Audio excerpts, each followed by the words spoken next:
For almost a century, there's been this one book that's kind of been the secret blueprint for millionaires. It's Napoleon Hill's Think and Grow Rich. And its core idea is pretty wild. Wealth isn't about luck, it's about a specific way of thinking. So today, we're going to break down that exact formula.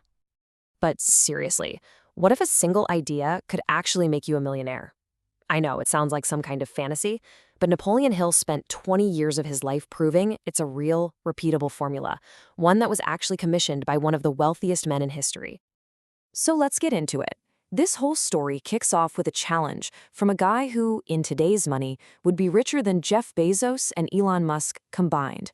I'm talking about the steel magnate Andrew Carnegie. He was convinced he had cracked the code to success, and he needed someone to prove it to the entire world. Carnegie's challenge to a young Napoleon Hill was, well, it was audacious.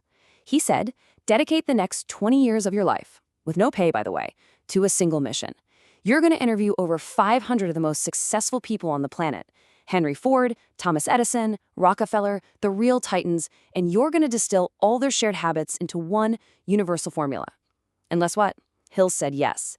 This book is what came out of it. So what was this big secret? What did Carnegie know? After 2 whole decades of research, Hill managed to boil it all down to one core idea. Your mind is a magnet.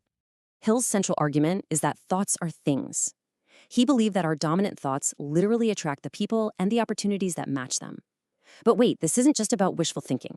There's a massive difference between just wanting something and having a true desire for it. And this right here, this is the key distinction.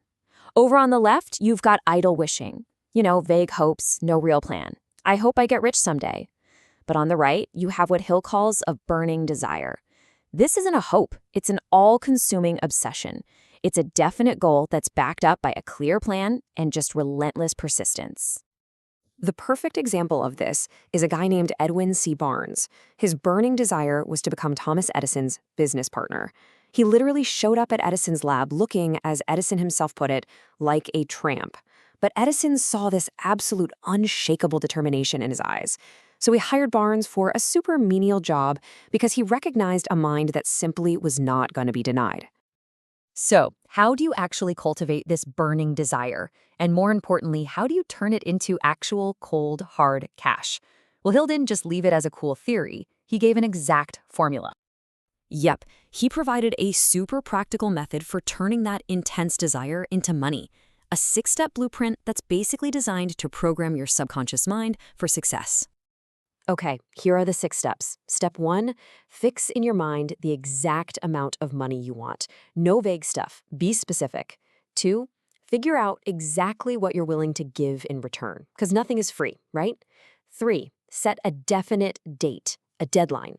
4, create a concrete plan and start right away, whether you feel ready or not. 5, write it all down. The amount, the date, the plan, make it real. And finally, step 6, and this is the absolute key. Read that statement out loud twice a day. You are programming your subconscious to act like you already have the money.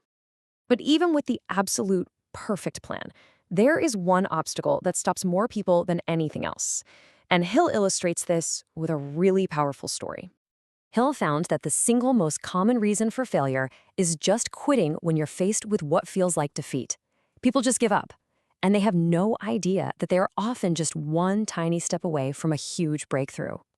Think about this story of R.U. Darby. He struck gold, but then the veins suddenly disappeared. So he and his uncle gave up. They sold all their equipment for pennies on the dollar to a local junk man. Well, that man brought in an expert who found the gold vein just 3 feet from where Darby had stopped digging.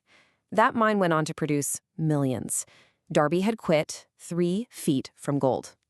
Hill warns us that failure loves to show up right before our greatest success. It's really just a test of persistence.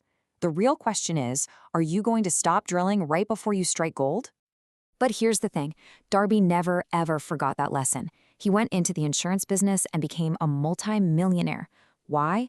Because every single time a potential client told him no, he remembered he might just be 3 feet from gold, and he just refused to quit. That persistence is what made him a fortune. So what does this all mean for you and me? It all boils down to one single, incredibly empowering idea about who's really in the driver's seat of your life. All right, let's recap the big ideas here. A burning desire is where it all starts. The 6-step method is what gives that desire a concrete plan of attack. And persistence, that's what makes sure you don't stop 3 feet from gold. The real message underneath it all is that the power isn't somewhere out there, it's right inside your ability to control your own thoughts. Hill wraps everything up with these famous lines from the poem Invictus. And honestly, this is the ultimate takeaway. The secret to wealth isn't a map to some hidden treasure. It's the realization that you are in control of the one thing that truly matters, your mind. And when you become the master of your thoughts, you become the master of your fate and the captain of your soul.